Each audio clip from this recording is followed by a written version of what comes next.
Profesora, nos falta uno de nuestros compañeros, pero si quiere vamos iniciando.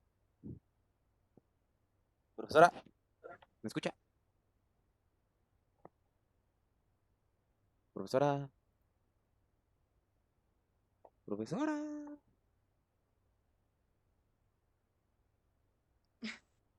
Tal vez salió, o hay que esperarla. Ujú. Yo te diré, ¿y qué podemos hacer? Las escondidas. Mm,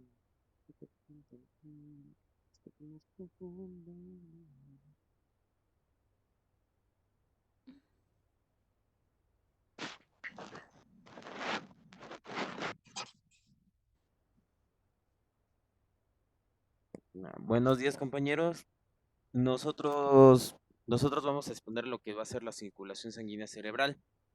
Nosotros somos Hernández Vizcarra Juan Carlos, su servidor, Huerta Hernández Andrea y también López Guzmán Edgar Eduardo, el cual no se encuentra, pero esperemos que llegue pronto. Ah,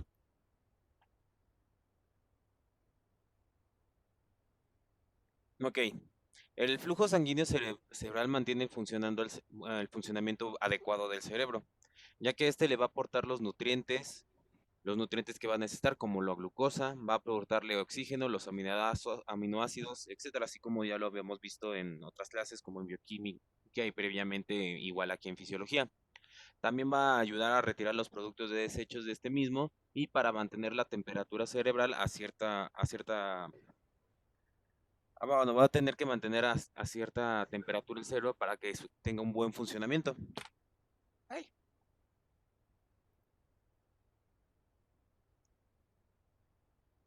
Ok, el cerebro va a tener un patrón único de circulación sanguínea. Va a estar abasteciendo y llevando a cerca del 15% de toda la fracción de eyección cardíaca hacia el cerebro.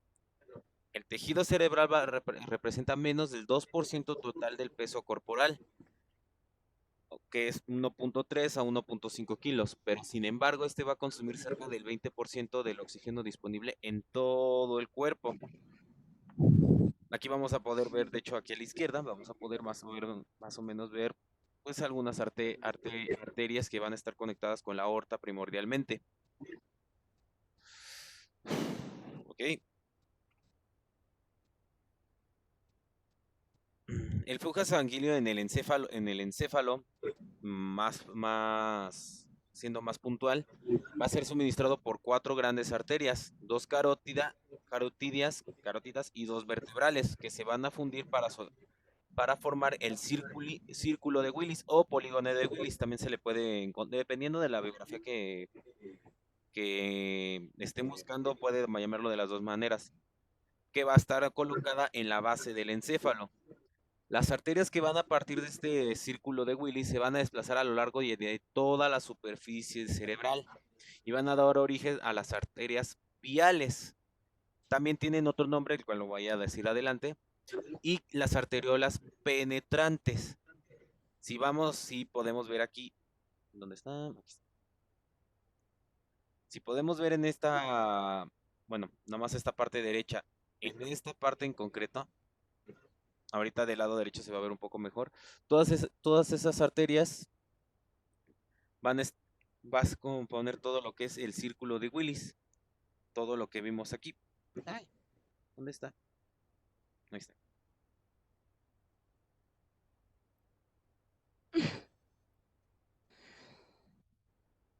Uy, tengo problemitas. Ya. Ok.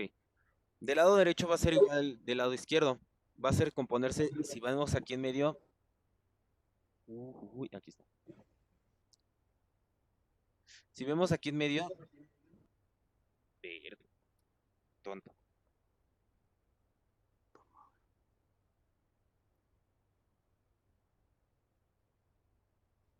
Si ¿Puedes vemos. cambiar a la de la irrigación? ¿Manda? ¿Me puedes poner en la del círculo? Ándale. Ahí está. Esta Aquí. parte, este va a ser el polígono de Willis y va a ser va a estar conformado por lo que es el círculo de Willis, que aquí va a descansar sobre lo que va a ser la parte del encéfalo. Y hacia abajo se va a desplazar la arteria basilia, que todas las arterias que salgan de ellas van a ser las ramas pontinas. Esta va a descender y va a caer en dos arterias que van a ser la vertebral izquierda y la espinal anterior. ¿Ok? De la parte de arriba vamos a obtener a la arteria cerebral media, que es esta. Uy, güey. Que va a ser esta. La arteria comunicante posterior. La arteria comunicante posterior. Y la que va a ser suministrada por la arteria carótida interna. Esta va a dar origen a la arteria cerebral anterior y a la arteria comunicante anterior, que esta se va a desplazar hacia la parte frontal del cerebro. La arteria comunicante posterior va a irrigar, igual que todas sus accesorias y todas sus ramas, van a irrigar toda la parte de lo que es el temporal y occipital.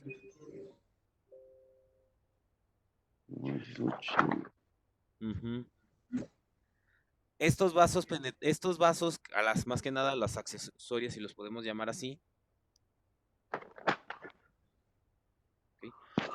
van a ser llamados vasos penetrantes. Estos vasos penetrantes van a estar separados ligeramente, van a terminar siendo vasos penetrantes. Estos están ligeramente separados del tejido encefálico por una extensión del espacio subaracnoideo denominado espacio de Virchow-Robin. Si lo vemos aquí en el dibujo de la izquierda, de hecho esta es una imagen que saqué del Guyton como tal.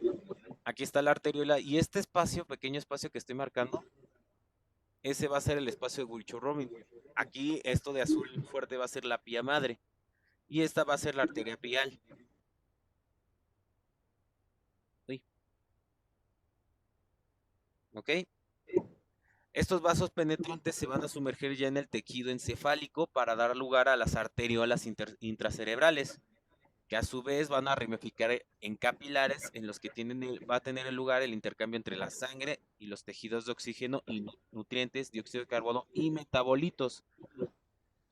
Si ven aquí del lado derecho también, a estos son a los que van a estar conectados los astrocitos y ahí se van a encontrar las neuronas excitadoras. Por ejemplo, aquí la que muestra de hecho el Guyton es la del glutamato, la que activa por glutamato. Ok, el flujo sanguíneo. Lo, Mande. lo que dice decía periciquio, a ver, regresa la imagen Aquí tantito. está. Lo que dice el pericilo vendría siendo lo que es la barrera hematoencefálica. Exactamente. Aquí está la barrera de ok, déjame, igual lo marco. La barrera hematoencefálica va a ser esta parte que estoy pintando. Ujú. Va a estar aquí adentro donde está el pericito. Ok. Vale, gracias. ¿Ok? Ahora el flujo sanguíneo es normal. El flujo sanguíneo normal a través del cerebro de una persona adulta va a ser de entre 50 a 65 mililitros por cada 100 gramos de tejido por minuto para toda la parte del encéfalo.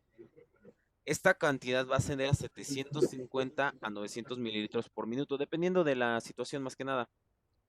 El encéfalo va a comprender únicamente en torno al 2% de todo el peso corporal, pero va a recibir todo el 15% del gasto cardíaco en reposo, como lo habíamos visto.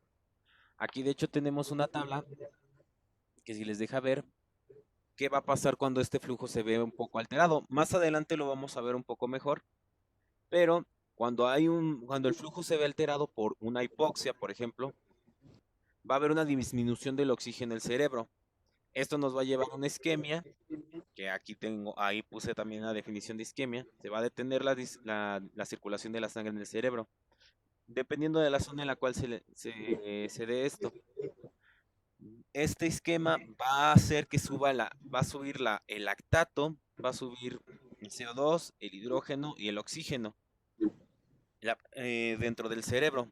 Esto va a conllevar a una vasodilatación, que va a conllevar a un edema y va a hacer que el volumen sanguíneo cerebral suba, así como la resistencia vascular cerebral, lo cual va a aumentar la presión de la perfusión cerebral dentro de esta misma.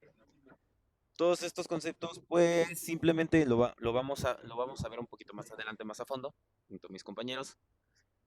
Pero más que nada es para que se den una idea de más o menos cómo sirve la regulación cerebral y aparte para que vean más o menos qué pasa si nos da una pequeña hipoxia si no llega tanto oxígeno al cerebro. Los dejo con mi compañera Andrea.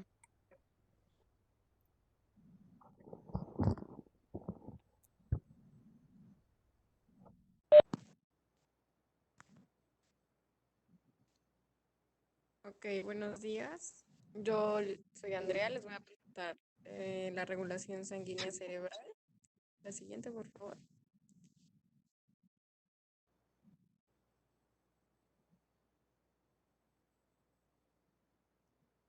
La siguiente, por favor.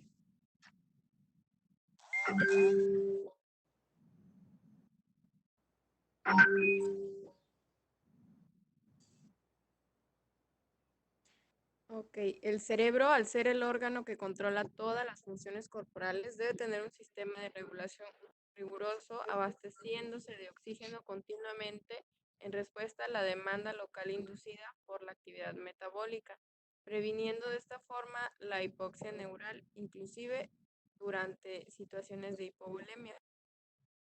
Siguiente, por favor. Bueno, ahorita vamos a ver lo que son los mecanismos por el cual el cerebro abastece todos los requerimientos que tiene, porque tiene muchos al ser, pues, el órgano de los más importantes del cuerpo. No se puede dar el lujo de no oxigenarse porque, pues, sus células son muy exigentes, por así decirlo.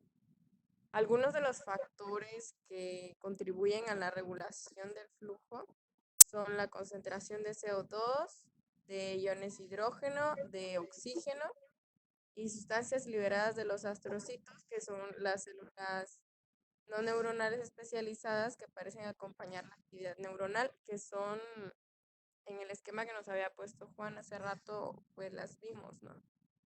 Siguiente, por favor. Y hay más factores, pero más adelante se los voy a explicar.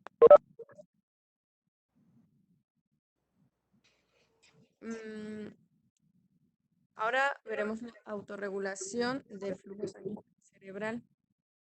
El cerebro, bajo ciertas condiciones, a pesar de las variaciones de la presión de perfusión cerebral, puede mantener un nivel constante del flujo sanguíneo cerebral, modificando la resistencia vascular cerebral. Esta capacidad se conoce como autorregulación cerebral, pues la respuesta vascular que determinará vasodilatación ante presiones de perfusión cerebral bajas y vasoconstricción ante las PPC altas. Bueno, cuando hablamos de autorregulación del flujo sanguíneo cerebral, hablamos en realidad de un mecanismo que tiene el cerebro y más que nada su sistema vascular, o sea, sus arterias y sus venas y todo esto, tiene la capacidad de modificarse para que cuando haya una presión arterial baja o alta en el resto del cuerpo, el cerebro tenga la capacidad como de amortiguar en ciertos parámetros esta presión, sea muy alta o muy baja, para que no cause problemas al momento de irrigar la sangre en el cerebro. Siguiente, por Son, favor. son todas las anastomosis que hay, ¿no? Ajá. Bueno, ahorita los voy a explicar más que nada, porque... Siguiente, por favor. Porque hay varios mecanismos que pueden explicar. Ajá. Hay varios mecanismos que lo pueden explicar y ahorita vamos a mencionar alguno de ellos, pero como al que se le da más importancia o preferencia es a esto del sistema precisamente vascular, y le dan el crédito, por decirlo así, al músculo que tienen estas paredes de las arterias y los capilares y todo. Bueno, el flujo sanguíneo cerebral está autorregulado con suma precisión dentro de los parámetros desde 60 a 140 milímetros de mercurio. La presión arterial media puede bajar bruscamente hasta 60 o subir hasta 140 y no va a representar bruscos en el flujo sanguíneo cerebral, o sea, como que lo amortigua en ese lapso, y en personas hipertensas puede ir hasta 160 o hasta 180 milímetros de mercurio y el flujo sanguíneo cerebral no va a tener ningún problema. Aquí podemos ver en la gráfica las diferencias en la presión arterial desde la hipotensión hasta la hipertensión, tomando en cuenta la hipotensión desde 60. Y ya, como pueden ver, se mantiene casi recta desde un poquito adelante de 50 en el eje X. Vemos la presión arterial media, y ahí nos dice la hipotensión y la hipertensión. Si lo subimos, vemos que el flujo sanguíneo cerebral se puede mantener, pero cuando se reduce a menos de 60, 50, 40, entonces sí hay problemas. Entonces sí representa algo de gran riesgo que pone en juego el flujo sanguíneo cerebral. La siguiente, por favor.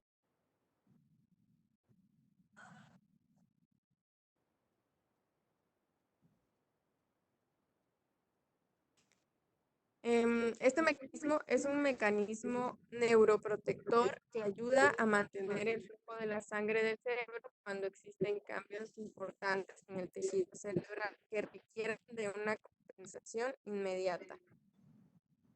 Como les decía, hay varios mecanismos. El mecanismo exacto todavía no se ha descrito, pero se puede explicar desde diferentes puntos y se puede considerar al tono vascular como responsable absoluto de los cambios reflejos en el músculo lisocapilar debido a cambios en la presión transmural, asegurando de esta forma un flujo sanguíneo cerebral adecuado a pesar de las caídas significativas de la presión de perfusión cerebral, que era lo que les comentaba hace un momento. El tono vascular, o sea, la irrigación y sus componentes de estas venas, arterias y todo este sistema son las que van a hacer todo el trabajo, por decirlo así. La siguiente, por favor.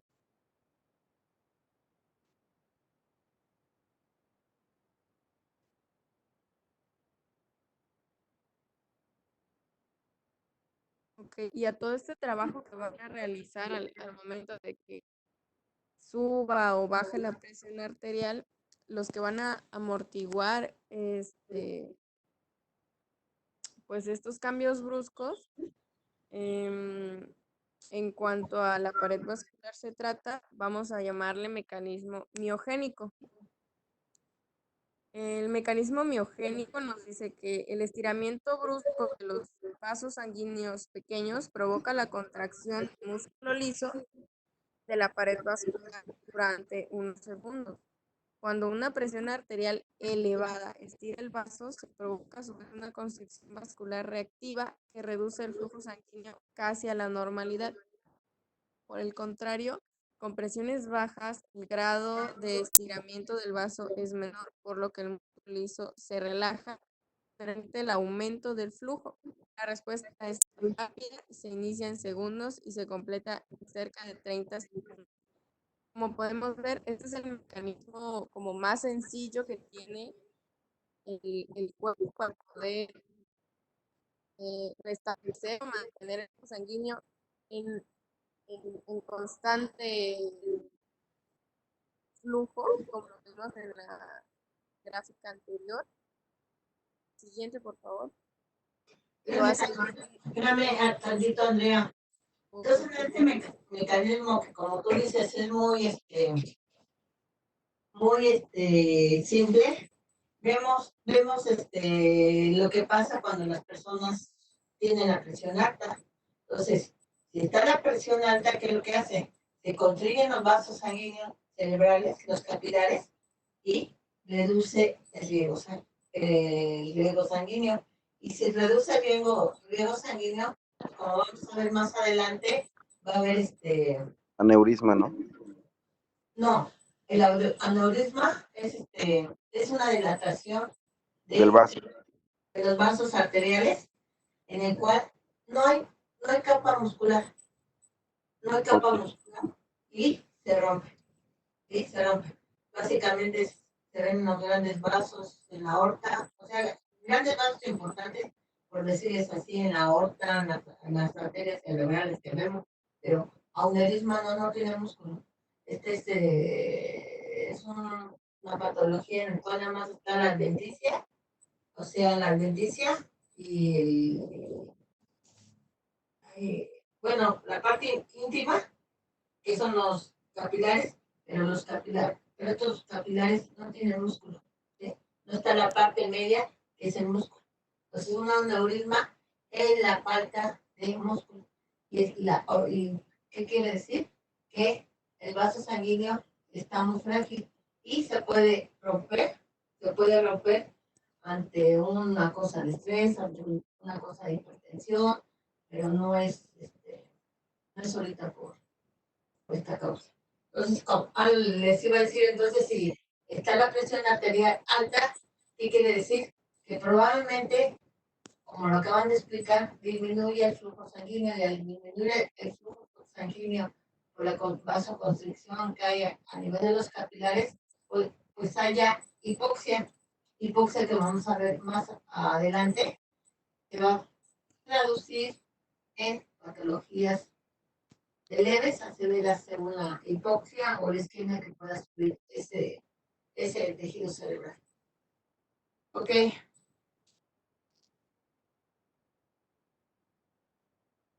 ¿Ya? sí, Ok.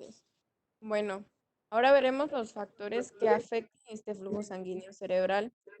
Dentro de los factores fisiológicos que pueden afectarlo, anteriormente les mencioné unos pocos sobre concentraciones de CO2, O2 y otras sustancias.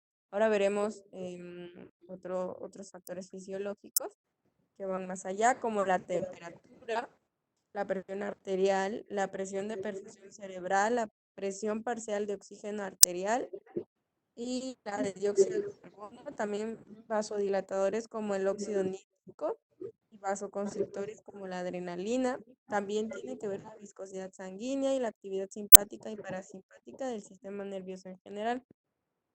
Bueno, lo de la presión arterial y presión de perfusión cerebral, pues es lo que hemos estado hablando anteriormente.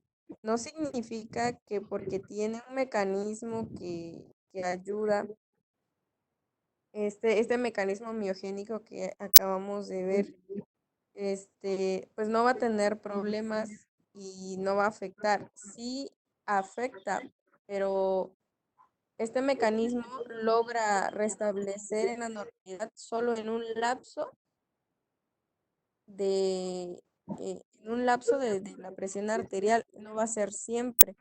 Como vimos en la gráfica, si la presión arterial baja más allá de lo que ya tiene establecido el mecanismo, va a haber graves problemas.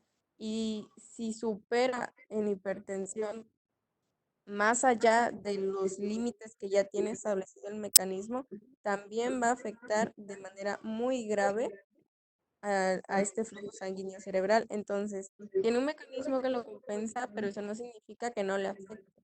O sea, puede haber problemas muy graves si ese mecanismo no alcanza a cubrir tan bajas presiones o tan altas. Siguiente, por favor. Ahorita vamos a ir explicando cada uno de estos puntos. sí, Siguiente, por favor. sí, pero bueno, ¿qué pasó? ¿Que ya estás abajo?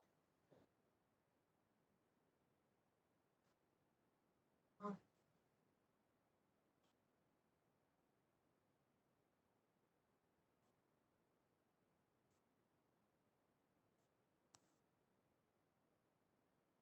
ajá. Entonces, ¿qué quieres? ¿Que te diga una medicina? ¿Te diga una receta?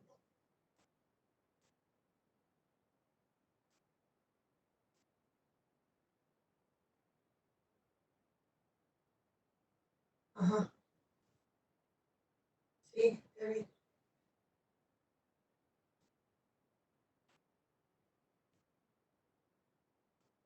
Sí, hija. Oye, no será también yo la visita.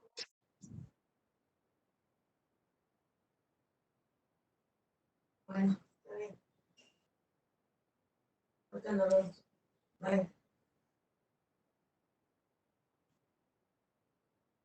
Bueno, sí, perdón. Sí, bueno, vamos a continuar con otro de los factores que pueden afectar el flujo sanguíneo cerebral, y este es la temperatura. Los efectos de la temperatura del cuerpo sobre el flujo sanguíneo cerebral cambian la demanda metabólica del tejido cerebral. Por ejemplo, en la hipotermia, o sea, cuando hay una baja temperatura, la tasa de uso de energía asociada con el mantenimiento de la integridad celular cambia, disminuye. Entonces, cuando hay hipertermia, es decir, la temperatura se eleva mucho y se mantiene de entre 37 y 42 grados Celsius, el gasto metabólico de las células neuronales aumenta, incrementando la demanda de oxígeno y glucosa, disminuyendo la oxigenación tisular de oxígeno. Bueno, entonces vamos a tener que, cuando haya una baja temperatura, el metabolismo va a disminuir también, y si aumenta la temperatura, el metabolismo y los requerimientos energéticos del cerebro, de todas sus células, van a aumentar también. Siguiente, por favor.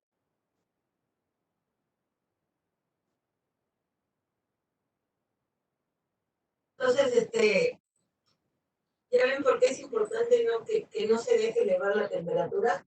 O sea, aparte que aumenta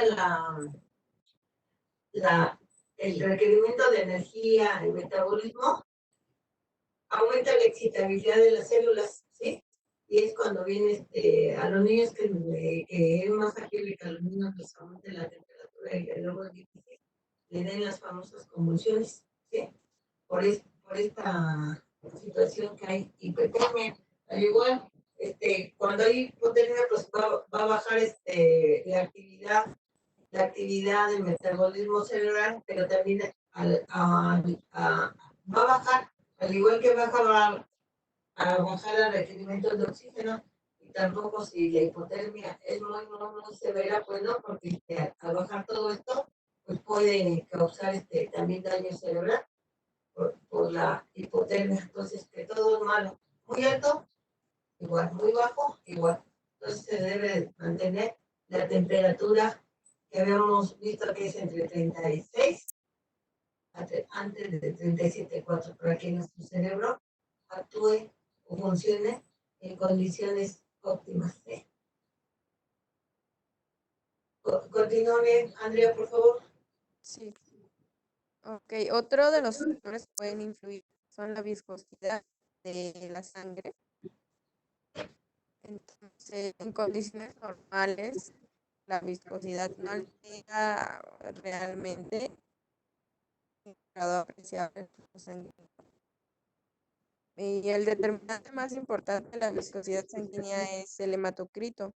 Un descenso de este hematocrito, que recordemos que el hematocrito es la concentración de glóbulos rojos, células sanguíneas, que hay en la sangre, que no solo tiene glóbulos rojos, sino que tiene muchas otras cosas. Pero en el hematocrito solamente se toma en cuenta de las células sanguíneas los glóbulos rojos. Entonces, si disminuye, disminuye también la viscosidad de la que hay en la sangre que va a entrar al cerebro, y puede mejorar el flujo cerebral. Sin embargo, si reduce el hematocrito, también reduce la capacidad de transporte de oxígeno. Como dijimos, si va a tener menos glóbulos rojos, la sangre a lo mejor fluye mejor porque no va a estar tan viscosa, pero al tener menos glóbulos rojos, pues va a transportar menos oxígeno. Y entonces puede limitar el aporte de oxígeno a los tejidos. Sin embargo, si lo vemos desde la perspectiva, la elevación de este hematocrito como sucede en la policitemia, que es el aumento de todas estas células, también aumenta la viscosidad de la sangre y puede reducir el flujo sanguíneo cerebral. Esto es bueno desde lo normal, que no altera, hasta cuando hay otras enfermedades que afecten la viscosidad sanguínea, puede generarle problemas al encéfalo. Bien, por favor. Lo de, lo de la anemia lo de la anemia tipo S sería un ejemplo. No te entiendo. Y la anemia tipo S sería un ejemplo. Micrófono y no sé.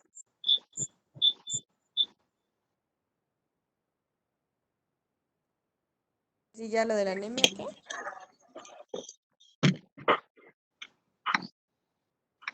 Buenos días, ya puedo seguir. Va. El metabolismo y requerimiento de oxígeno en el encéfalo. El flujo sanguíneo cerebral va a estar regulado por el consumo metabólico del oxígeno cerebral, gracias a la autorregulación, las cuales ya hemos estado viendo con nuestros compañeros anteriormente. Va a estar determinada por la resistencia vascular cerebral, la presión arterial media y presión intracraneana. El flujo sanguíneo cerebral va a ser igual a la presión arterial media menos la presión intracraneana, y esto va a estar dividido entre la resistencia vascular cerebral. ¿Cómo mides la presión intracraneal? Espérame.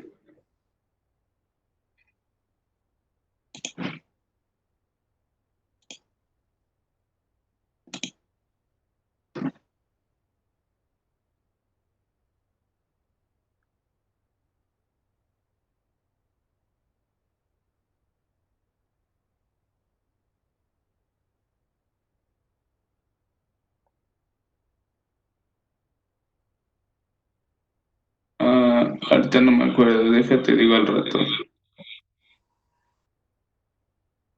La siguiente, por favor.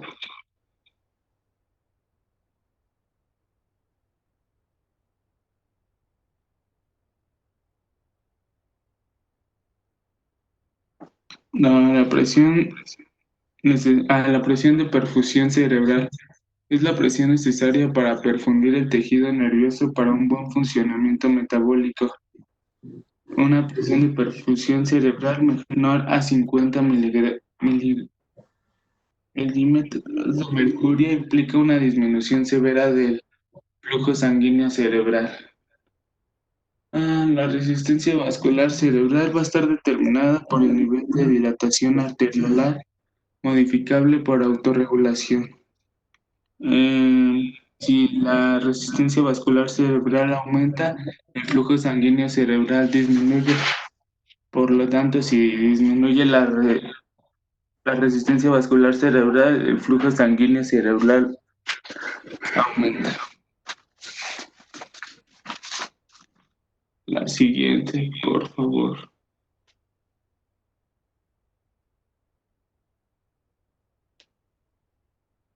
La isquemia se va a dar cuando el flujo sanguíneo cerebral está por debajo del 50 metros de mercurio. Va a ser la detención o disminución de la circulación de sangre a través de las arterias de una determinada zona, que comporta un estado de sufrimiento celular por falta de oxígeno y materias nutritivas en la parte afectada. La hiperperfusión se va a dar cuando va a estar por arriba de los 150 milímetros de mercurio. Es un cuadro infrecuente de daño cerebral agudo secundario a la revascularización de una arteria previamente obstruida o estenosada. El término es a veces intercambiable con el síndrome de reperfusión. O sea que una isquemia es una anemia.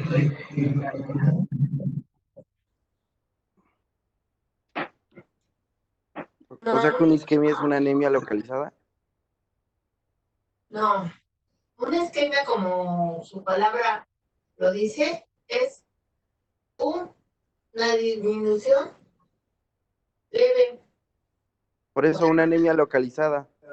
No, es una leve a moderada. Es una disminución de la circulación, no tiene nada que ver. Sería más como una lesión dentro del vaso. Sí, no es una anemia localizada. No hay ¿cómo se llama? No hay perfusión de ese tejido sanguíneo debido al, ¿cómo se llama? A una vasoconstricción severa, a un trombo, ¿sí? Entonces no es una, se para el flujo, ¿sí? Es muy diferente que haya una anemia localizada, ¿no? Simplemente no hay flujo, ¿sí? No hay flujo adecuado de sangre arterial para ese tejido. Por eso yo les decía que lo importante, ¿cómo se llama? Que se fijan cómo estaban más o menos las arterias, pero ahorita me gustaría retomar nada más el cuadro de las arterias para que ustedes se den, ¿cómo se llama? Una idea, un esquema, y que tengan, vuelvo a repetir la idea de dónde está localizado, ¿no? Una isquemia es una falta de la circulación sanguínea. Ese es un isquemia.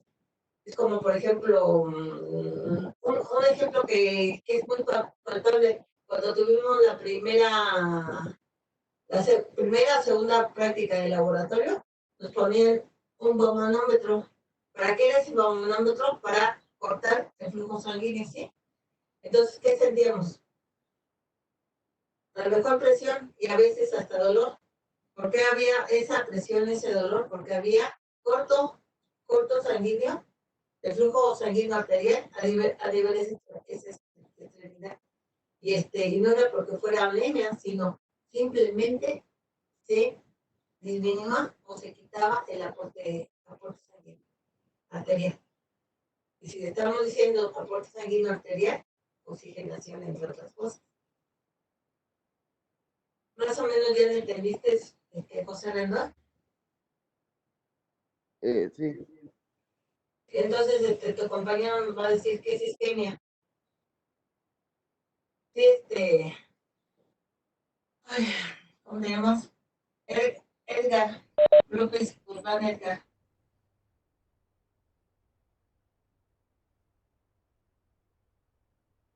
Continúa, Edgar. La siguiente, por favor.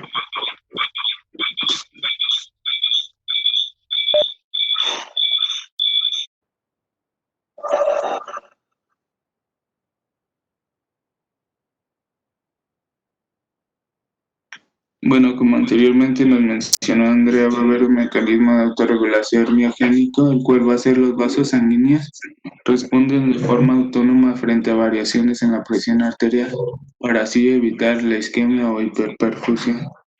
Si hay una disminución de presión arterial medial, el flujo sanguíneo cerebral va a disminuir, por lo tanto las células musculares lisas van a hacer vasodilatación, provocando que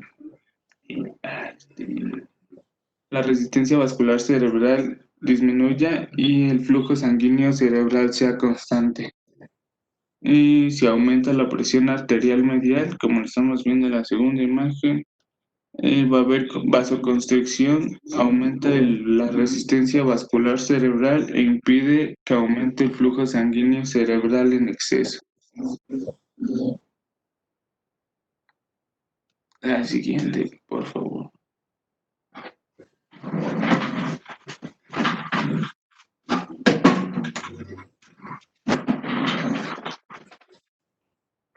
También van a haber metabólicos, son señales que se derivan de procesos metabólicos como el dióxido de carbono, el potasio, la adenosina, que va a ser proveniente de nucleótidos de adenina, el lactato, que va a producir todo esto va a producir una vasodilatación. La presión parcial de dióxido de carbono, cuando ésta aumenta los niveles de dióxido de carbono en sangre cerebral, el pH disminuye, provocando una relajación en las células musculares lisas arteriolas, teniendo una vasodilatación. La siguiente.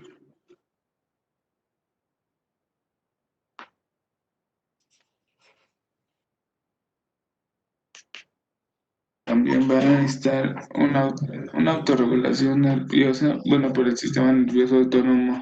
Por parte del simpático van a actuar las células alfa-1, junto con la adrenalina van a producir una vasoconstricción, mientras que la resistencia vascular cerebral aumenta, el flujo sanguíneo cerebral disminuye. Mientras tanto, en el parasimpático, en el encéfalo, van a actuar receptores M1 y M3, produciendo una vasodilatación y al mismo tiempo la resistencia vascular cerebral disminuye, mientras que el flujo sanguíneo cerebral aumenta. La siguiente, por favor.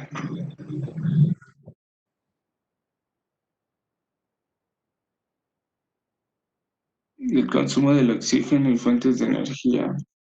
El encéfalo no es capaz de efectuar un gran metabolismo anaeróbico.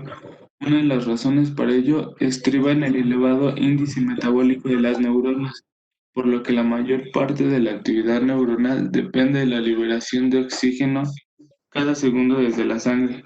Si se reúnen todos estos factores, puede entenderse por qué la interrupción brusca del flujo sanguíneo hacia el encéfalo o la ausencia total súbita de oxígeno en la sangre pueden provocar la pérdida de conocimiento de un plazo de 5 a 10 segundos. A ver, entonces, espérame tantito. Tú me acabas de decir, ¿verdad? Que el encéfalo no es capaz de generar un gran metabolismo anaeróbico. ¿Qué quiere decir eso?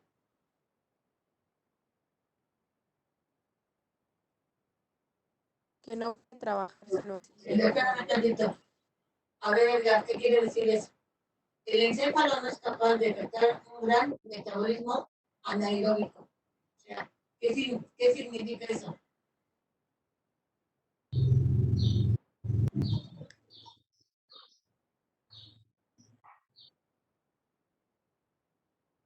Es anaeróbico. Que no puede respirar por sí misma o bueno, aguante. A ver, ¿qué significa anaeróbico?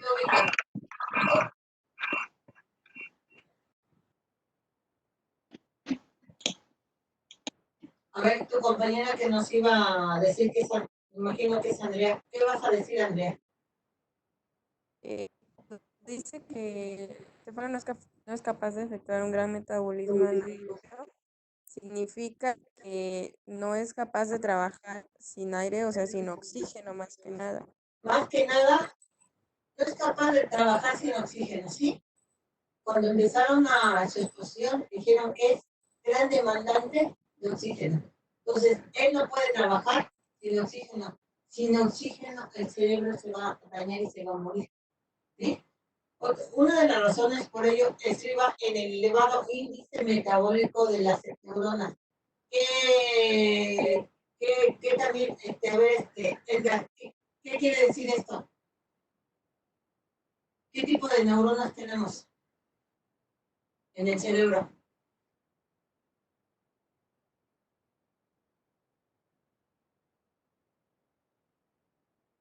Por lo que hemos visto en los temas que hemos visto, ¿qué tipo de neuronas tenemos en el cerebro? Dímenos el ejemplo de dos o dime el ejemplo de alguna. Para que tú le puedas entender y todos le podamos entender.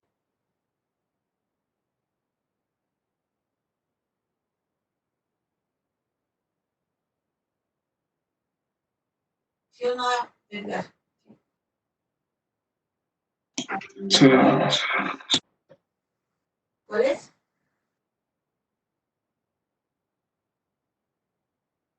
Bueno, tenemos motoneuronas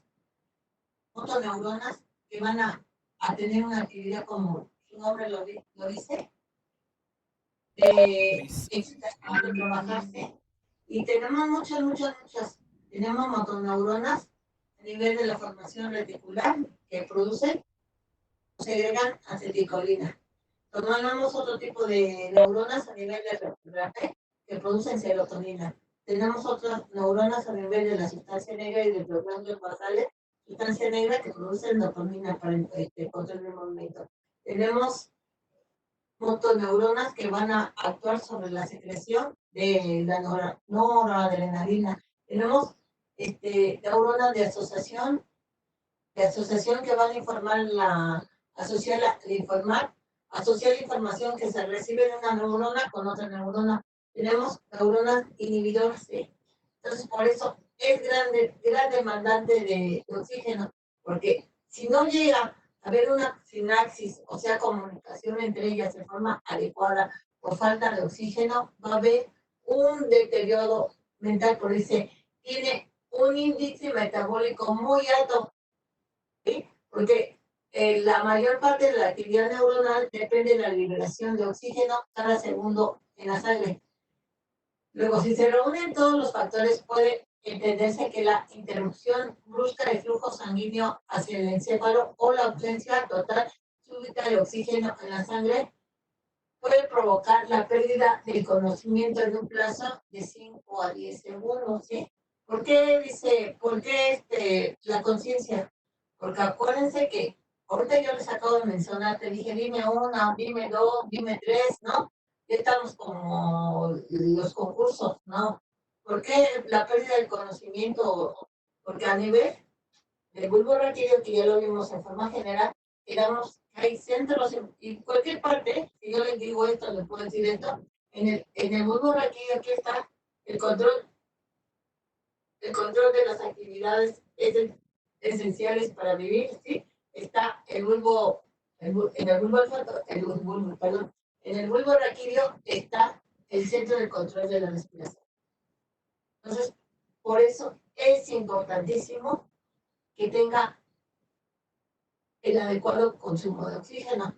Yo no sé si no quiero hacer evidenciar las cosas, ni nada por el estilo. El chiste es que ustedes cuando expongan, traten de analizar las cosas. Y si no, maestra, yo encontré esto, pero no lo puedo explicar muy bien, me puede apoyar, porque por eso soy tu maestra, así ahorita. Yo estoy para que yo orientarte y decirte qué es lo que está pasando. Entonces, pero si tú no eres franco conmigo, yo te estoy escuchando, ¿cómo estás exponiendo? Y digo, bueno, le voy a preguntar qué es esto. Entonces, por eso es importante el consumo, el aporte necesario de oxígeno en el encéfalo, ¿sí? A ver, esto lo expuso tu compañero. ¿Cuánto es la cantidad de oxígeno que se requiere por minuto ¿cómo se llama? En el cerebro? Que lo expuso Juan Carlos Vizcarra. Hernández Vizcarra, Juan Carlos.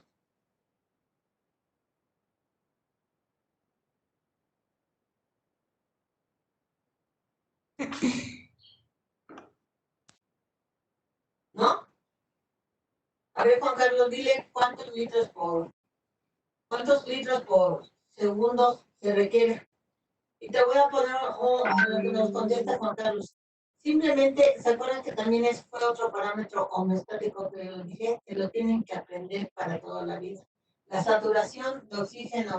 El porcentaje de oxígeno que hay, ¿no? Ajá, es 35 mayor. milímetros de mercurio. Sí. ¿Cuánto? Sí. Debe de ser una saturación del 90 para arriba, ¿sí?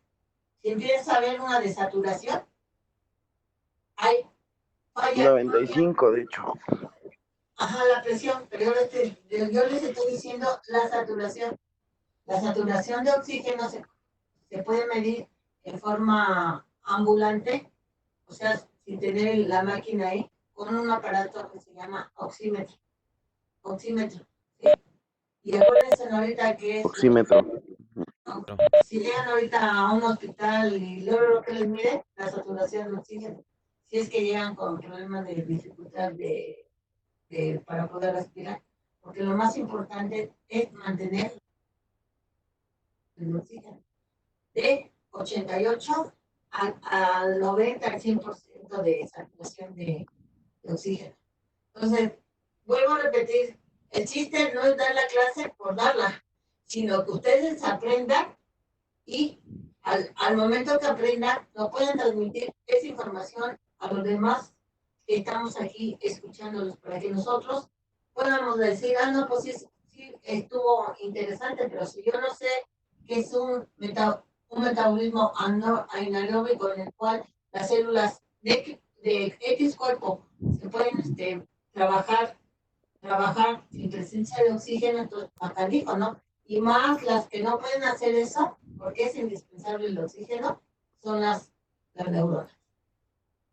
Entonces, empezamos con lo de tu presentación para poder ir analizándolo desde que empezaste, por favor. Porque más o menos tus compañeros... Todavía falta, Sí, profesor. pero empezamos con lo que lo del... vuelvo a repetir, el chiste es que no se ve porque se ve, ¿sí? Sino que lo entienden ustedes, porque, por ejemplo, puedo decir, nosotros vimos el tema vimos el tema otro, vimos aquel tema, acabamos el programa, pero ¿cómo? De mencionarlo nada más, eso no es el ¿cómo se llama? Ese no es el chiste, ¿sí? Empezamos cuando empiezas a exponer López, Guzmán, Edgar Eduardo, y ahorita nos vamos rápido.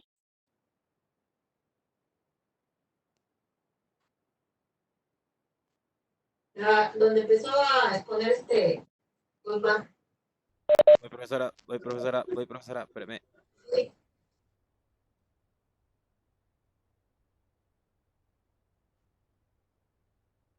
Era aquí, ¿no? Sí, ahí fue.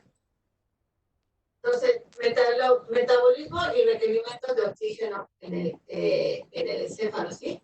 El flujo sanguíneo cerebral va a estar regulado por el consumo metabólico del oxígeno cerebral gracias a la autorregulación. O sea, si está trabajando mi encéfalo, va a necesitar cierto aporte de oxígeno constantemente.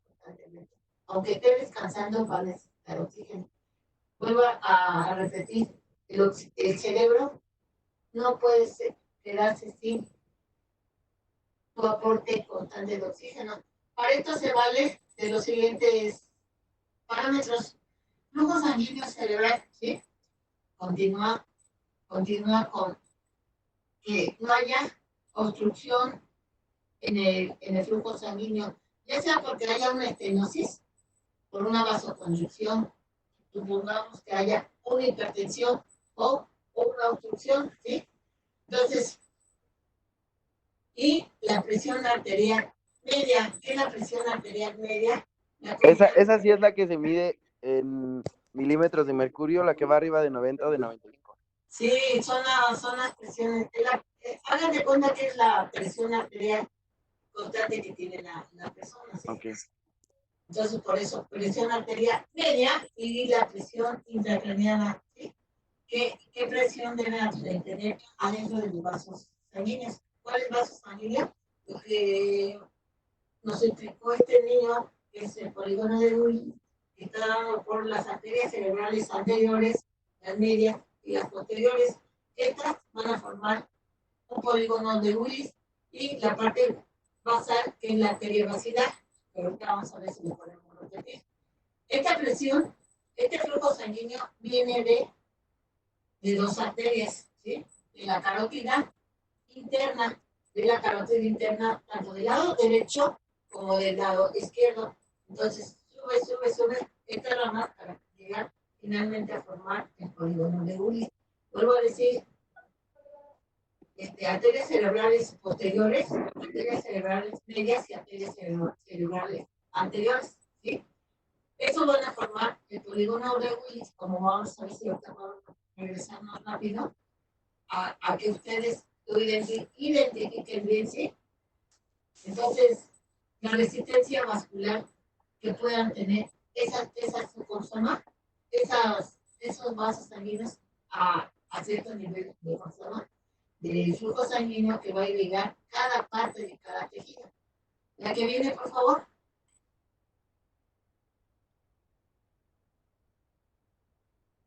Entonces, presión de perfusión cerebral. Aquí, para que haya un aporte adecuado de flujo sanguíneo arterial al cerebro, debe de haber una presión, ¿sí? Es la presión necesaria para perfundir el tejido nervioso en un buen funcionamiento metabólico es una presión de perfusión cerebral menor a 50 milímetros de mercurio. Implica una disminución severa a, si es menor a 50 milímetros de mercurio, implica una disminución severa del flujo sanguíneo cerebral. Y como ya nos había dicho Andrea, que si disminuye el flujo sanguíneo cerebral, ¿qué va a causar? Hipoxia o isquemia o finalmente daño a nivel de tejido cerebral que también. Profe, la intracraneal yo encontré es de 10 a 15 en adultos y en niños es de 3 a 7. El menor. Sí.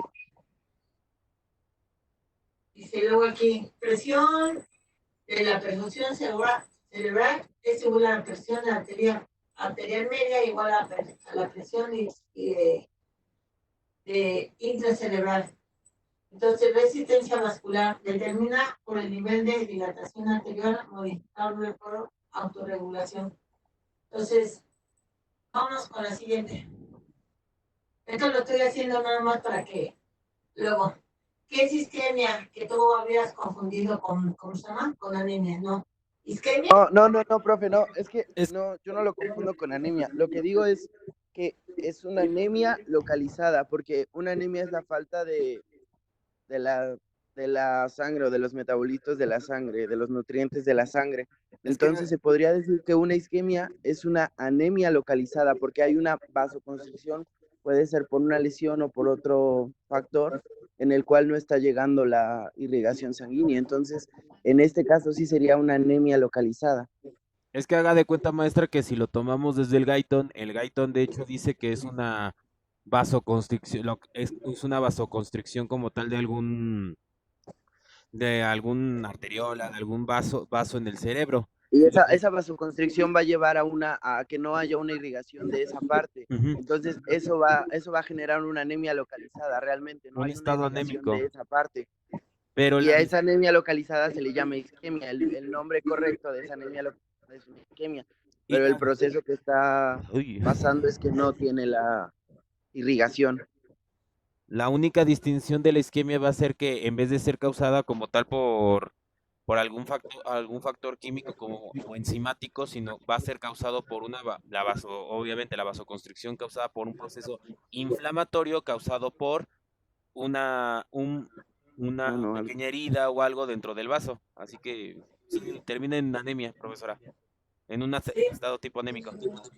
La anemia es una afección en la sangre, los problemas están en la sangre, pero en la isquemia la sangre está bien, entonces no es una No, anemia. es que hay un tipo de anemia que no es por tanto porque haya que la problemas en la anemia sangre, sino que es se porque puede no hay decir a que un suficiente órgano está anémico oxigenación. nada más porque... Alejandro, los dos no entienden.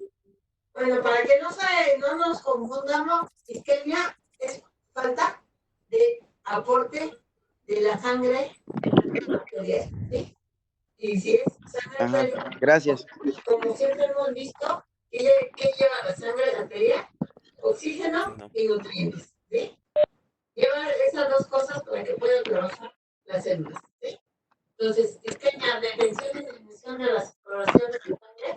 ¿Qué tipo de sangre? Arterial a través de la arteria en una determinada zona que comporta un estado de sufrimiento celular por falta de oxígeno y materias nutritivas a la parte afectada. Entonces, esto es isquemia. Falta de el aporte adecuado de sangre arterial que va a llevar los nutrientes y el oxígeno al tejido que está sufriendo una isquemia, ¿sí? Que es hiperfusión, por su palabra, hiper alto, fusión, o solo una alta concentración en la circulación a nivel de cierto tejido. Es un cuadro infrecuente de daño cerebral agudo secundario a la revascularización de una arteria previamente obstruida o ostenosada. El término a veces es intercambiable con el del síndrome de perfunción. Bueno, la que sigue,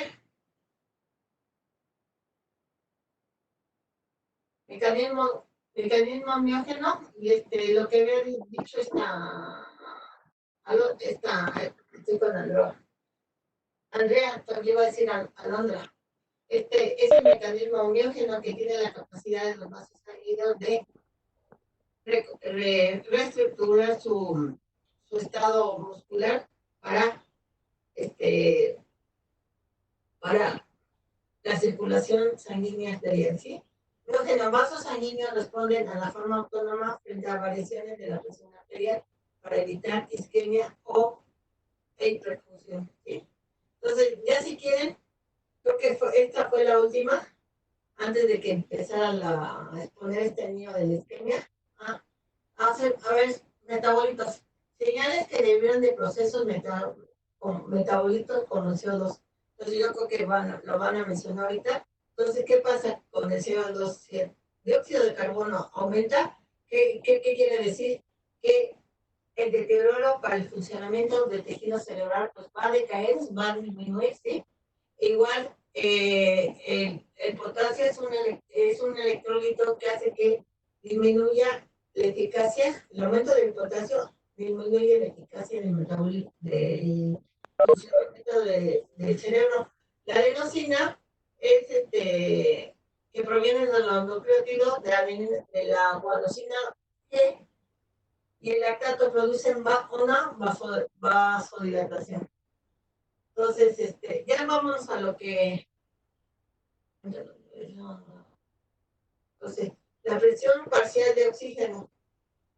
Ya dije que si aumenta la presión de oxígeno, disminuye la actividad cerebral. El pH. Si el pH disminuye, o sea, se hace el pH más ácido, Acidosis. hay una acidosis. ¿Y qué hace? Disminuye la actividad cerebral hasta ocasionarle coma, ¿sí? Pero si al contrario aumenta el pH a una alcalosis, aumenta la actividad cerebral que puede ocasionar hasta convulsiones. La que viene, por favor.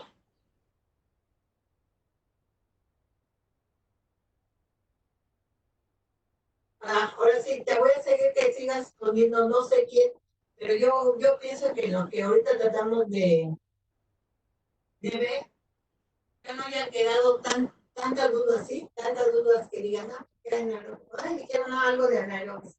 Pues ¿cómo que anaerobis? El cerebro no puede trabajar sin oxígeno, ¿sí? Simplemente el cerebro no puede trabajar sin oxígeno. Continúa Edgar, si es que sigues continuando, porque no sé si no sigue alguno de sus compañeros.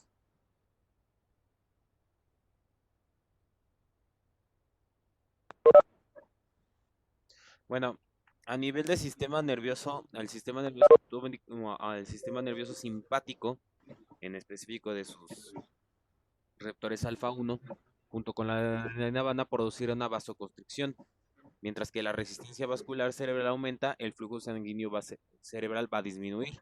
Que es en parte de lo que estábamos hablando con la isquemia. De hecho, profesora, va a haber una vasoconstricción que va a disminuir el flujo sanguíneo cerebral. Esa va a ser una forma también. A nivel parasimpático del encéfalo con los receptores M1 y M3 van a producir igual una vasodilatación y al mismo tiempo una resistencia vascular cerebral que va a disminuir el flujo sanguíneo cerebral y lo va a aumentar.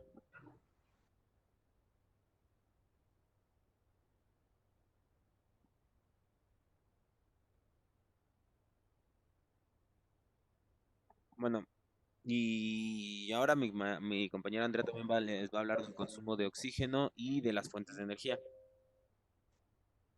Ay. Bueno, pues esto ya lo habíamos platicado, ¿no? Que pues es el abastecimiento de los requerimientos de oxígeno, pues son muy importantes porque estas células neuronales son muy exigentes y no se pueden dar el lujo este, de no tenerlo. La siguiente, por favor.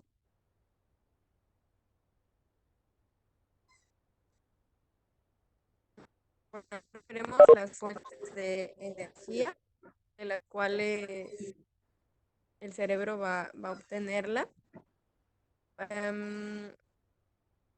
El cerebro necesita combustible en forma de glucosa y eso es aproximadamente 5,6 miligramos de glucosa por cada 100 gramos de tejido cerebral. Esto es por minuto. La glucosa es el único azúcar que alimenta el cerebro y es su principal fuente de energía. Pero como nosotros sabemos, la siguiente, por favor.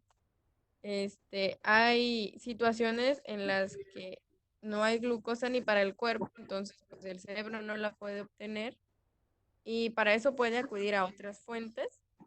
También se genera energía a partir de unos productos de desecho de las grasas llamados cuerpos cetónicos, los cuales en situaciones de hipoglucemia, o sea, cuando no hay glucosa en sangre, puede suplir la carencia de esta.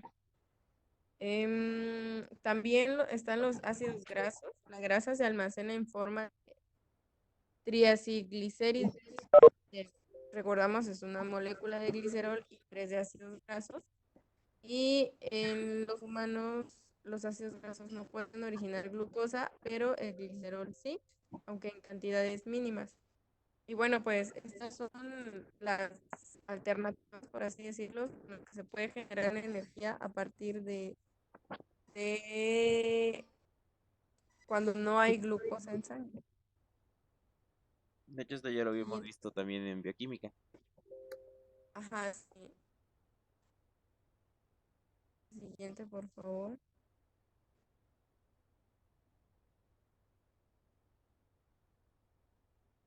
Bueno, el consumo de oxígeno a nivel cerebral se va a llevar a cabo por medio de todas las actividades que se estén realizando hasta este punto.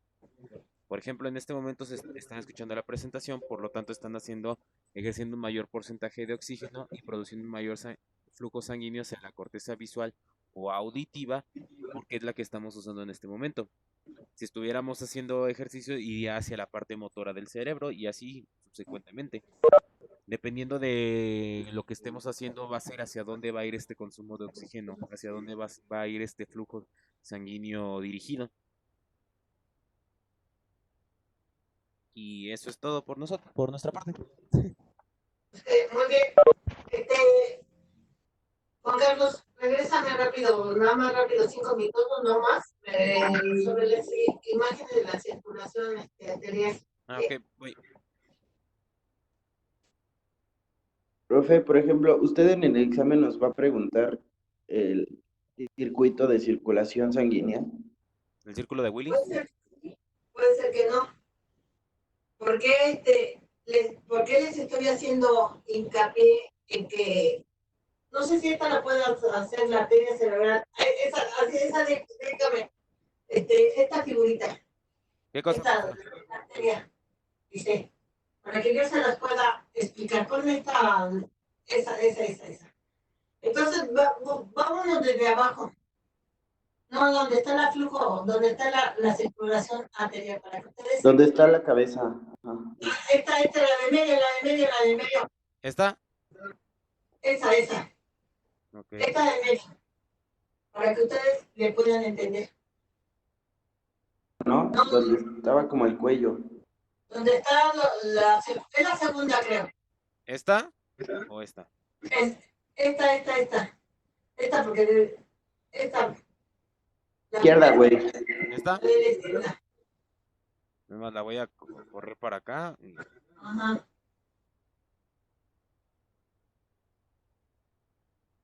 Entonces,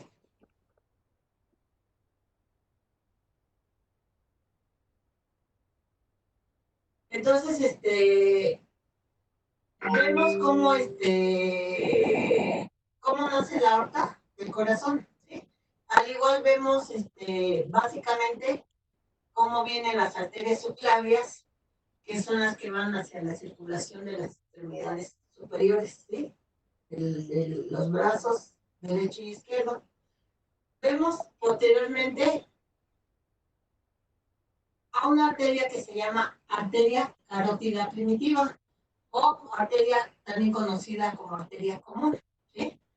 Seguimos su ascenso y vemos posteriormente cómo se llama la arteria. esta carótida, carótida ¿No? primitiva, vamos a ver cómo se va a llamar después en una arteria carótida Interna.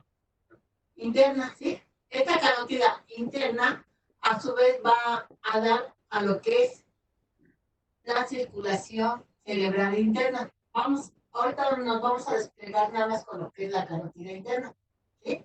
Y vean, básicamente, cómo esta carótida interna me va a dar a una arteria que se llama arteria interna izquierda, derecha, interna izquierda, que me va a dar básicamente a la arteria basilar. ¿Ya lo ubicaron? La arteria basilar. ¿Por qué se llama basilar? Porque está en la base del encéfalo. ¿Ya lo ubicaron? En la parte de medio. Aquí está. Esa arteria se llama arteria basilar, ¿sí? Pero vean de dónde viene esta arteria basilar. De la arteria vertebral izquierda, ¿sí? Entonces, arteria basilar viene de la arteria vertebral, tanto del lado izquierdo como de basilar izquierda y basilar derecha. Y me va a dar, pues, la arteria basilar, ¿sí? Esta es la famosa arteria basilar. ¿Y de dónde viene? De la arteria vertebral.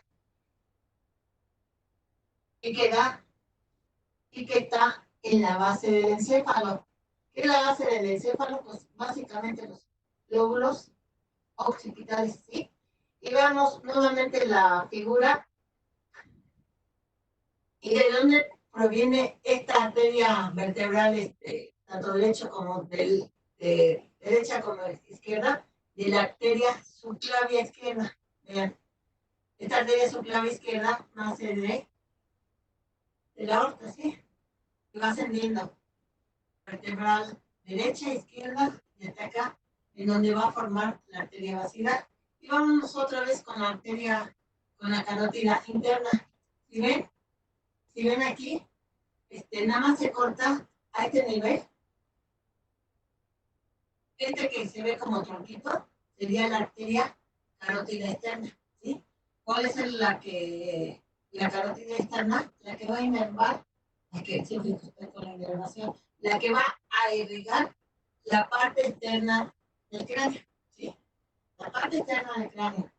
O sea, ya no va a irrigar al tejido cerebral. Y regresamos con la arteria carótida interna, ¿sí? Aquí, este pedacito se llama sifón carotidio. Y vamos con esta arteria, que sería, esta de aquí sería, que no está representada, pero este pedacito sería, sí está ilustrada, pero no está enmarcada, sería la arteria cerebral posterior, ¿sí? De aquí nos vamos con la arteria cerebral media y después vamos a representar arteria cerebral posterior, arteria cerebral media y después la arteria cerebral anterior, ¿sí? Y vean cómo esto van a formar el polígono de Willis, ¿sí? ¿Y por qué quiero yo que se sepan esto? Porque si yo a ver, pregunta para el equipo,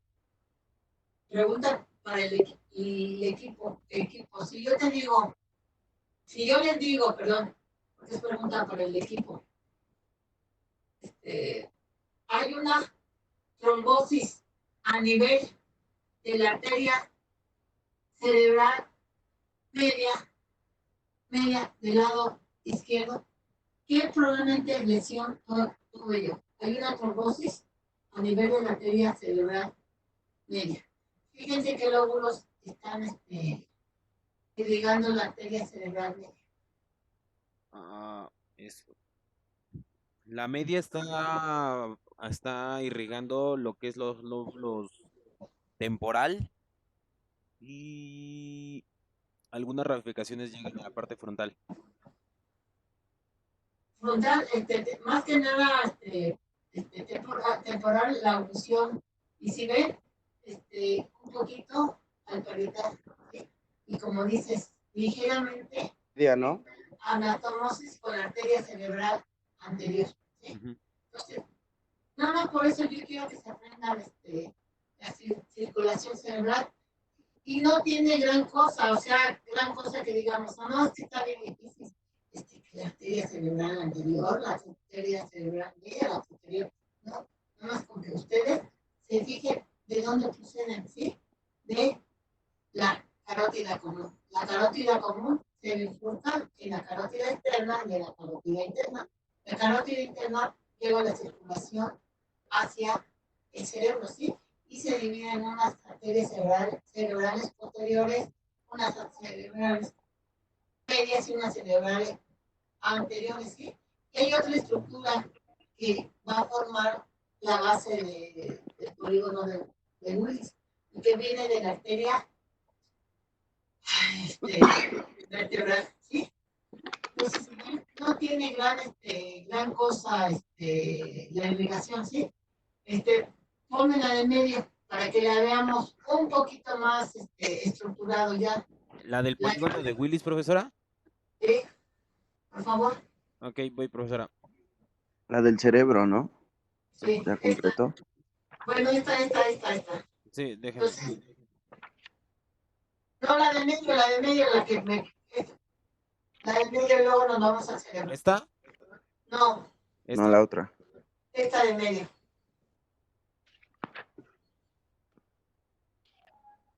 Y ahorita sin dibujo Z. Entonces, ya quedamos que la arteria basilar proviene de la subclavia. ¿Sí? Subclavia. Y a su vez, aquí tenemos, y que va a formar aquí, la arteria basilar. Viene de acá hasta acá. Y aquí tenemos el famoso polígono de Willis.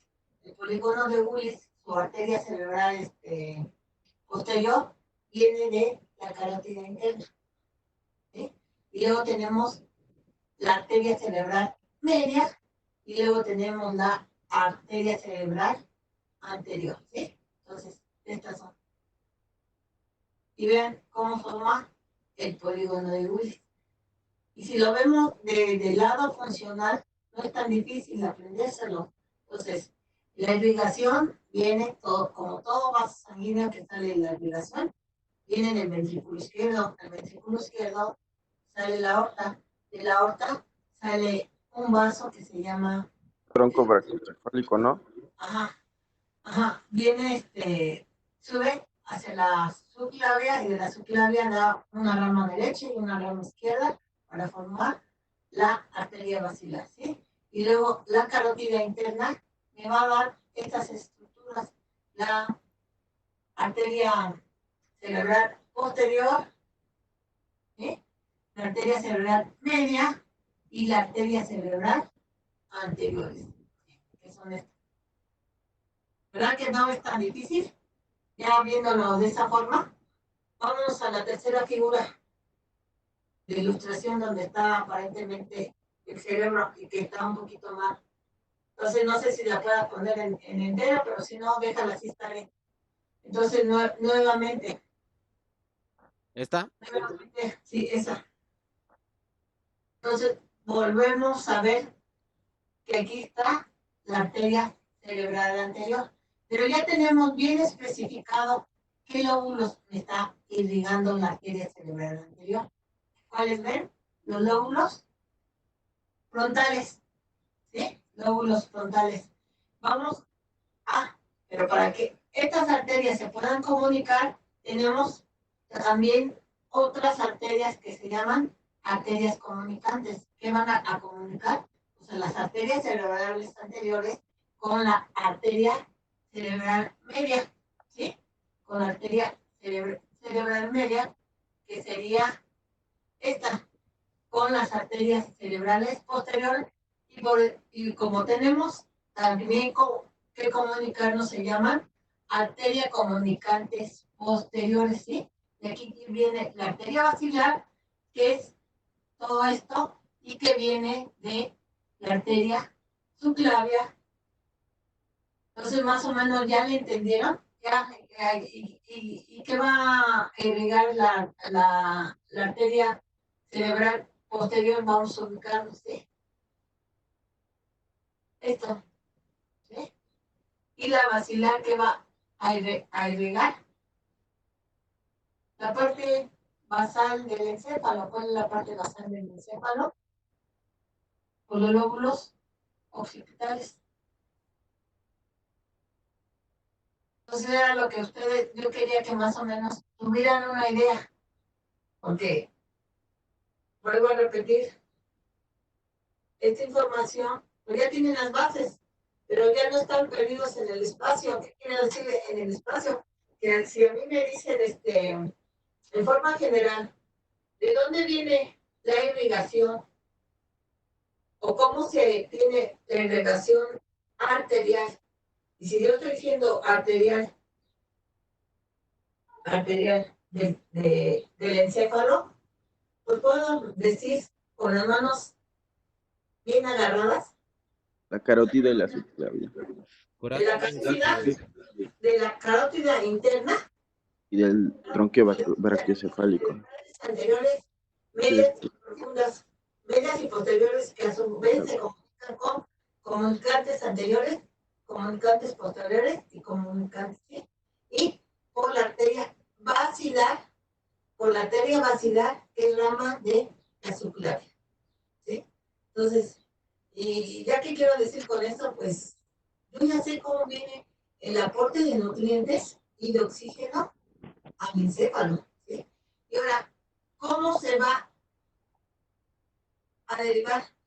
O sea, ¿cómo se va a regresar a la circulación general? Por medio de seno venoso. El seno venoso ahorita lo vamos a ver cuando veamos líquidos cefalorraquídeos.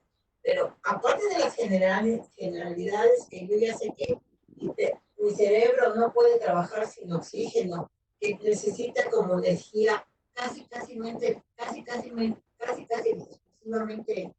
el oxígeno, aunque en muy pequeña cantidad en glicerol, y que la saturación de oxígeno debe ser de 90 mínimo 88 para arriba, para que pueda trabajar sin daño de hipoxia, sin daño de isquemia. Es eso, ¿sí? Y que puedo decir que el pH muy bajo, menor de 7.4, causa baja estimulación, bajo trabajo, que puede causar hasta la coma, y que el pH muy alto, de mayor de 7.4, me lo excita y que puede convulsionar, y que la temperatura igual, la temperatura si no la tengo normal de 36.5 a 37.4, no es la adecuada, igual le puede ocasionar temperatura muy baja, letargo, ¿sí? Confusión y muerte. Y la temperatura muy alta, mayor de 37.5, 38, 39, hasta 40 grados, no puede excitar y generarse su actividad metabólica. Es lo que yo quiero que ustedes en forma general se aprendan, ¿sí? Que, por ejemplo, cuál es la concentración para que mi cerebro trabaje en forma adecuada entre 70 y 110 miligramos sobre el centímetro. Que si yo le bajo a 50 o a 60, empieza a haber confusión mental, que puede ser, esa confusión mental puede ser ansiedad, después locura. ¿Por qué? Porque mi cerebro completamente está desorganizado en su trabajo global. Por eso cuando le pregunté a Edgar, dime un ejemplo, ¿qué neuronas necesita? Pues todas las neuronas. Si yo le digo, maestra, las neuronas de la capa 4, las neuronas de la capa 5, las neuronas que se encuentran en los núcleos de excitación o inhibición del encéfalo, o las neuronas de los ganglios basales, todas las ocupan, ¿sí? Entonces, esa es la importancia de que ustedes, al momento, capten la situación. Vuelvo a repetir, me llega un enfermo con desorientación, desorientación, en persona, tiempo y lugar. ¿Qué es lo que le hago inmediatamente? Pues le trato de oxigenar, pero al mismo tiempo le tomo su glucosa, ¿sí?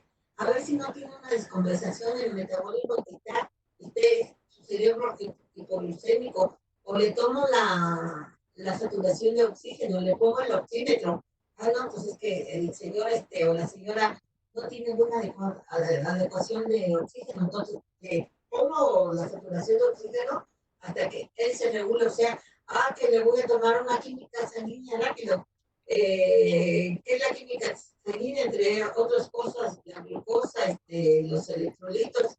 Entonces, ¿qué va entre los electrolitos? El pH. O sea, yo lo que quiero que vean que las clases que nosotros tomamos ahorita en fisiología humana 1, son de gran importancia, son la base para que ustedes se empiecen a mover como médicos, no como algo que, sí lo vi, pero no sé qué sea eso. O no lo ubiquen, lo más que nada que no lo ubiquen, ¿sí? Es lo importante de lo que yo les pueda facilitar como su orientadora y facilitadora en la maestría, porque ahorita si ven, yo les digo, a ver, les tocó este tema, ¿sí? Les tocó este tema, y más ahorita como estamos a distancia, no estamos en clase real, pero son cosas mínimas y básicas que ustedes deben de saber. Igual que si el internista o el urgenciólogo, antes eran placas de rayos X, era la más común. Ahorita, ¿cuál es lo que se basa? Las tomografías. Entonces le decían, pues vamos o ultrasonido, le decían, pues que le tomen una placa de cráneo. No, ahorita ya está más sofisticado la vez. Tenemos tomógrafo y hay servicios, si hay quien lo maneja, sí, pues que me hagan el favor de tomar una tomografía. Ahí veo si hay una isquemia, porque hay una hemorragia. Pues está afectada la arteria cerebral posterior. ¿Qué es la arteria cerebral posterior? Pues parte del lóbulo temporal y parte temporal inferior y el lóbulo occipital superior. Entonces, por eso yo les digo, es importante.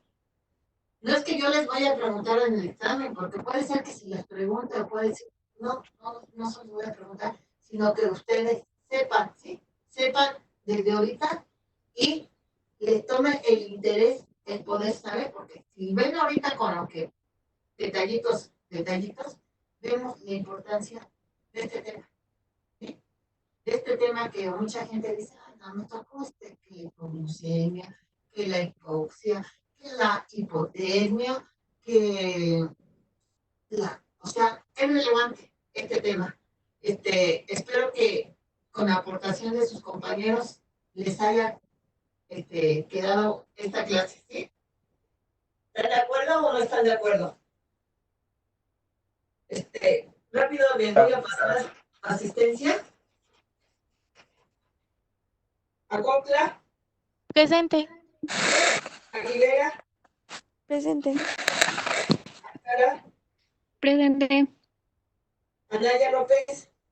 Presente. Camacho Rodríguez. Ese niño ya no viene, ¿verdad? Catrejón Rivera. Presente. Ya te mandé me habían mandado un mensaje el 4 o el 10 de junio, ya te mandé, a ver si me entiendes, si no, ahorita que tenemos otra vez de clase me dices sobre tus temas de clase teoría.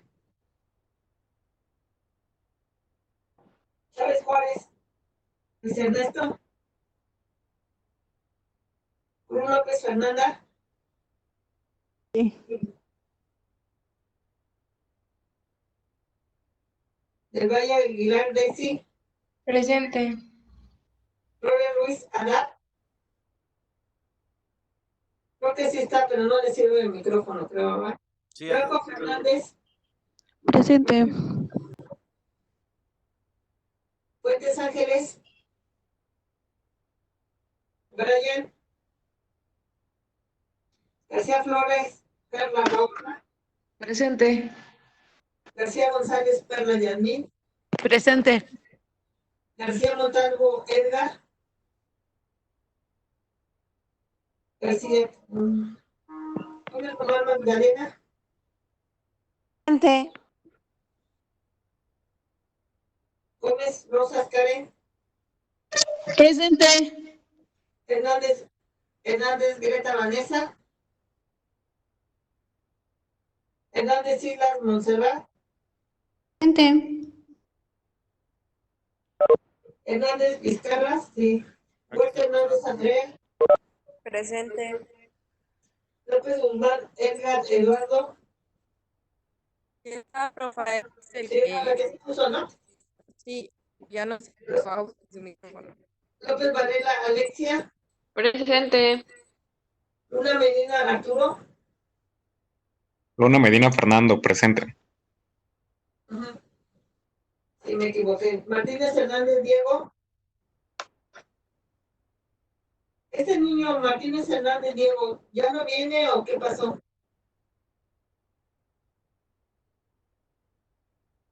Porque ya me estoy ubicando que no tengo ninguna asistencia conmigo. No sé si se haya dado de baja después. Martínez Solarte Giovanni. Presente. Tú tampoco, casi Giovanni, estás. Melina Hernández Arturo. Ocampo Villarreal Yael. Presente. Olmos González Eric Jesús. Ramos Brito Andrea. Presente. Ramos Hernández Yasmín. Presente. Rendón Pérez Jesús, sí. Presente. Reyes Minigüe. Aquí. Presente. Rodríguez Martínez. Claudia. Presente. Presente. Presente. Sánchez Miranda Renata. Presente. Tavares. Presente. Escas. Entonces, Profesora, ¿dónde? yo no alcancé a pasar lista porque tuve que ir tuve que salir un poco. Sí, ¿cómo te apellidas? Chávez Juárez. Chávez Juárez Luis Ernesto.